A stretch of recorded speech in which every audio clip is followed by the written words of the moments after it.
ए बाबू, ए कितने झंडे? हाँ तवज्जो है, वरना मुझे लगा कि तू सिर्फ PUBG PUBG free fire free fire free fire, इसके अलावा शायद कुछ पता नहीं। ले फ्री फायर दे फ्री फायर, ले पबजी दे पबजी। लगता है कि बच्चे सिर्फ इसीलिए पैदा हुए। अल्लाह ताला इस आफत से और मुसीबत से नजात अता फरमाए। जो बच्चे ज्यादा इसके रसिया हो जाएंगे, पागल हो जाएंगे, और उनका इलाज पागल खाने में भी मुमकिन नहीं है। लिहाजा बच्चों पे नजर रखें, बच्चों पे नजर रखें। कितनी उस जमात के पास कितने झंडे? 3। और कलर कौन सा? सफेद। अब हजरत आमिना खातून फरमाती हैं, फरकजु अलमन अला ज़हरिल काबा, फरिश्तों ने एक झंडा काबे की छत पे लहरा दिया। वह अलमन अला सतहिन दारी, और एक झंडा मेरे मकान की छत पे लहरा दिया। वह अलमन अला बैतुल मक़दिस, और एक झंडा बैतुल मुक़द्दस की छत पे लहरा दिया गया। पता ये चला आमद मुस्तफा के मौके पर झंडे भेजना अल्लाह की सुन्नत है, झंडे लहराना लगाना फरिश्तों की सुन्नत है। अच्छा एक बात और काबिले गौर, सफेद रंग का झंडा ही क्यों लाया गया? सफेद रंग का झंडा क्यों? लाल कलर का क्यों नहीं? पीले कलर का क्यों नहीं? ब्लू कलर का क्यों नहीं है? आसमानी कलर का क्यों नहीं? मैरून कलर का क्यों नहीं? सफेद झंडा क्यों?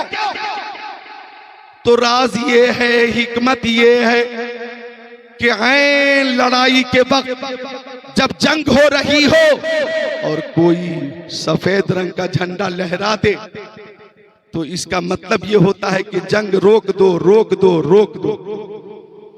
सफेद झंडा लहराने का मकसद ये होता है, अलामत ये होती है कि जंग मत करो, अब जंग रोक दी जाए। आमद मुस्तफा पे सफेद रंग का झंडा आ रहा है, ये इस बात की तरफ इशारा हो रहा है कि आमद मुस्तफा है, खातिमुन नबीयीन की आमद है, सैयदुल अंबिया सनदुल अंबिया इमामुल अंबिया की आमद है। हमारे मुस्तफा आ रहे हैं और ये रहमतुल लिल आलमीन है, ये रहमतुल लिल आलमीन है, आलमीन के लिए रहमत है। लिहाजा इनकी आमद के बाद अब जंगो जिदाल नहीं किया जाएगा, अमनो अमान और मोहब्बत और शांति का पैगाम फैलाया जाएगा। अब अदावत नहीं होगी, मोहब्बत होगी, इख्तिलाफ नहीं होगा, अब यहाँ पे इत्तेहाद होगा। लिहाजा वाइट कलर का झंडा है, लिहाजा झंडे भेजना अल्लाह ताला की सुन्नत और झंडे लगाना फरिश्तों की सुन्नत। एक बात और बता दूं, जरा मोहल्ला इस बात को ताज़ा कर लें, अब रुखसत हो रहा हूं। एतराज करने वाले तो एतराज करते ही रहेंगे, एतराज करते ही रहेंगे, लेकिन एक बात मैं बता कर जा रहा हूं, सुन्नी तो जुलूसे मोहम्मदी निकालते ही रहेंगे। सुन्नी को कोई माई कवाल रोक नहीं सकता, रोकने वाले खुद धीरे धीरे जुलूसे मोहम्मदी में शामिल होने लगे हैं। रोकने वाले धीरे धीरे, सोशल मीडिया देखो, कानपुर की खबर देखो, प्रयागराज की खबर देखो, और भी शहरों की खबर देखो, रोकने वाले अब खूब जुलूस निकाल रहे हैं और वो कह रहे हैं कि हम रोकते रोकते थक गए हैं, अब रोकना हिमाकत है, जुलूस मोहम्मदी में चलना मोहब्बत है, मोहब्बत है, मोहब्बत है।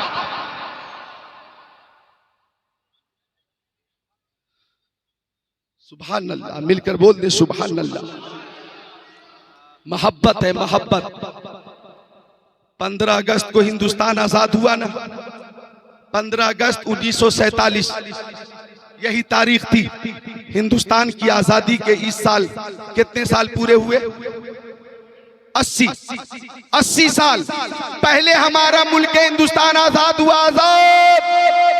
और जश्न ईद मिलादुन नबी के मौके पर शहजादे ज़ुबदतुल हुकमा, चेयरमैन आला हजरत यूथ ब्रिगेड अल्लामा शाह इफ्तिखार हुसैन रज़वी की मौजूदगी में एक बात कहना चाहूंगा कि मुसलमान गरीब तो हो सकता है, गद्दार नहीं हो सकता, हो सकता। हम तो ऐसे वफादार हैं कि हम जैसे वफादार कम ही मिलेंगे, जमीन खोद कर देखो हम ही मिलेंगे। 15 अगस्त 1947 को हिंदुस्तान आजाद हुआ। ये 80वां यौम आजादी था। झंडा लहराया गया, मिठाई तकसीम की गई, खुशी का इजहार किया गया।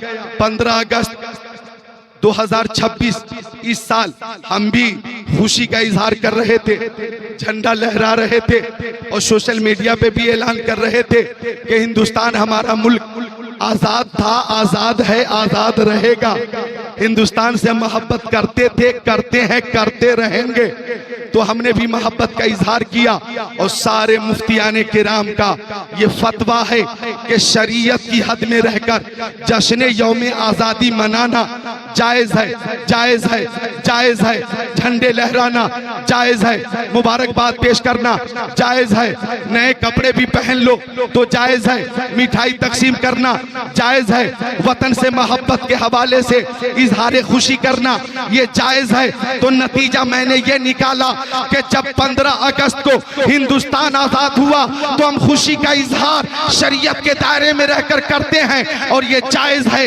तो 12 रबीउल अव्वल को पूरी कायनात जुल्मों बर्बरियत से आजाद हुई है, इसलिए कि 12 रबीउल अव्वल को रहमतुल लिल आलमीन की आमद हुई है।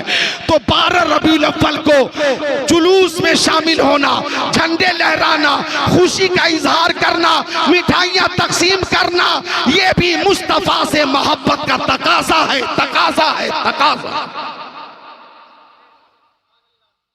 खुशी में शामिल हुआ करो, खुशी में शामिल हुआ करो, खुशी में शामिल हुआ करो। अल्लाह का शुक्र है कि माशाअल्लाह मैंने भी 1 घंटा 10 मिनट तकरीर कर दी है माशाअल्लाह।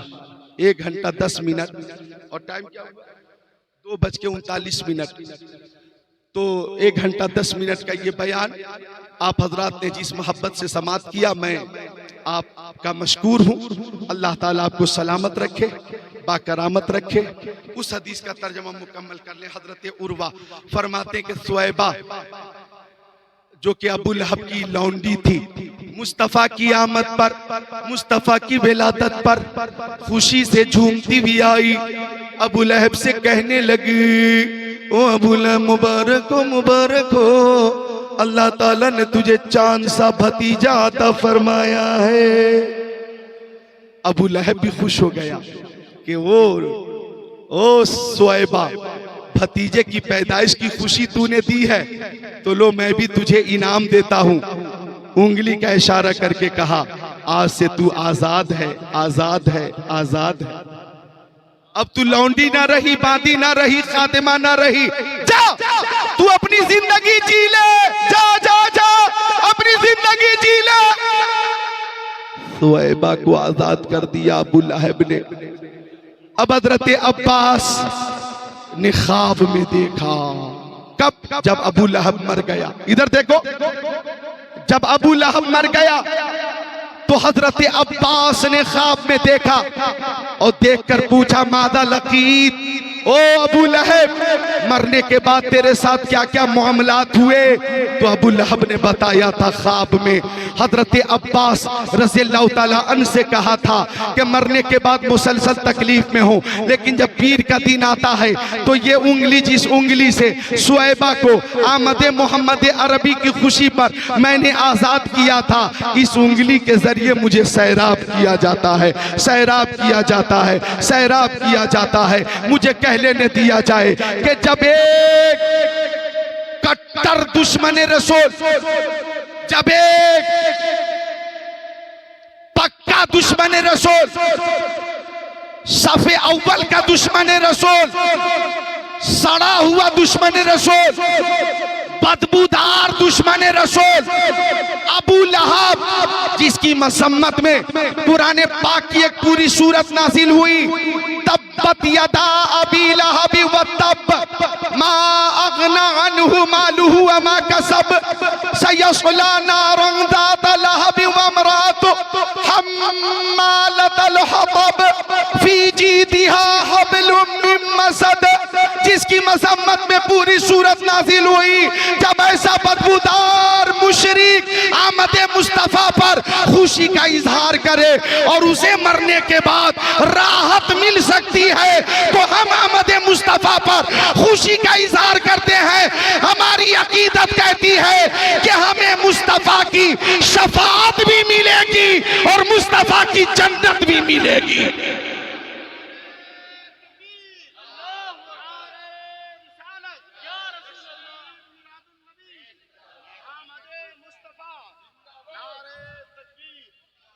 अब इस हदीस शरीफ से जो नतीजा निकालना था निकाल कर मैंने बता दिया ना। और जितने उलमा अहले सुन्नत है यही नतीजा निकालते हैं, यही लुबे लुबाब पेश करते हैं। उलमा किराम हाजिर है ना। इस हदीस शरीफ से हम सारे सुन्नी उलमा नतीजे की शक्ल में यही अबू लहब के हवाले से, अजाब में तखफीफ के हवाले से दलील पेश करते हैं। अब इस पार का बदअकीदा मौलवी हो या उस पार का बदअकीदा मौलवी हो या सात समंदर पार का बदअकीदा मौलवी हो, अगर इस हदीस शरीफ से कुछ और नतीजा अखज़ करे, कोई और दलील दे, तो हम कहेंगे लकुम दीनुकुम वलिया दीन, तुम्हारा दीन तुम्हें मुबारक हो, हमारा दीन हमें मुबारक हो, तुम्हारी दलील तुम्हें मुबारक हो, सुन्नियों की दलील सुन्नियों को मुबारक हो। सोशल मीडिया पे वो बकवास करते तो कोई जवाब तो देता नहीं। अब मैं जवाब दे रहा हूं तो आप लोग बोलते क्यों नहीं? जरा बोलिए, उलमा बोले सुभान अल्लाह, हाथों को उठाकर बोले सुभान अल्लाह, और जोर से बोले सुभान अल्लाह। लकुम दीनुकुम वलिया दीन, तुम्हारा दीन तुम्हें मुबारक हो, हमारा दीन हमें मुबारक हो, तुम्हारी दलील तुम्हें मुबारक हो, हमारी दलील हमें मुबारक हो। हम मिलाद मुस्तफ़ा पर खुशी का इजहार करते रहेंगे और ऐलान करते रहेंगे कि महबूब खुदा का कोई हम पाया नहीं है, इस शान का मुरसल कोई आया नहीं है। बेमिसल ने महबूब भी बेमिसल बनाया, वहाँ जिस्म नहीं है तो यहाँ साया नहीं है। आखिरी दो शेर सुन लो कि मुबारक हो खैरुल अनाम आ रहे हैं, वो लेके खुदा का कलाम आ रहे हैं। फरिश्तों ने आकर कहा आमिना से कि अब अंबिया के इमाम आ रहे हैं। ये तो वो जश्न ईद मिलादुन नबी है कि अल्लामा शाह खलीफा गुलजार मिल्लत अल्लामा इफ्तिखार हुसैन रज़वी पूरे हिंदुस्तान के खुतबा शोरा आपसे बड़ी मोहब्बत करते हैं और सारे खुतबा शोरा आपके राब्ते में हैं और आप उनके राब्ते में हैं। खुतबा शोरा के हवाले से आप मोहब्बत भी पेश करते हैं, शफकत भी पेश करते हैं और जहाँ ज़रूरत हो हमदर्दी भी पेश करते हैं। यही वो अखलाक है, यही वो मोहब्बत है कि उलमाए किराम मसरूफ़ होने के बावजूद हज़रत के हुक्म पर, चाहे वो कश्मीर की वादी में हो या बंगाल की खाड़ी में हो, जब फोन पहुंचता है तो जरूर पहुंच जाता है। जी हाँ, शायर होके खतीब ये पहुंच जाते हैं। अल्लाह ताला यूं ही इस महफिल को आबाद रखे। कलमे तैयबा का जिक्र करें, ला इलाहा इल्लल्लाहु मुहम्मद रसूलुल्लाह। एक बार मेरे साथ पढ़िए, अस्तगफिरुल्लाह रब्बी मिन कुल्ली ज़ंबी व अतूबु इलै, ला इलाहा इल्लल्लाह मुहम्मद रसूलुल्लाह। नमाजों की पाबंदी कीजिए, नमाजों की पाबंदी कीजिए, नमाजों की पाबंदी कीजिए। जोहर की नमाज फ़र्ज़ है, असर की फ़र्ज़ है, मगरिब की फ़र्ज़ है, इशा की फ़र्ज़ है, फज्र की फर्ज है। नमाजों की पाबंदी कीजिए और मोहब्बत रसूल वाली जिंदगी की दुआ कीजिए कि हम जिंदा रहें तो मोहब्बत रसूल के साथ और मरे तो मोहब्बत रसूल के साथ। जिसकी समझ में आए वो पाए रोशनी, मैंने तो दिल जला के सरे राह रख दिया। बहुत सारे मताहाने रसूल यहाँ पे हैं। हमारे साथ भी एक आए थे बरेली शरीफ से हज़रत कारी इकराम रज़ा, लेकिन वक्त की किल्लत दामनगीर। बहरहाल प्रोग्राम बहुत खूबसूरत अंदाज में चलता रहा। अल्लाह ताला इसे कबूल फरमाए।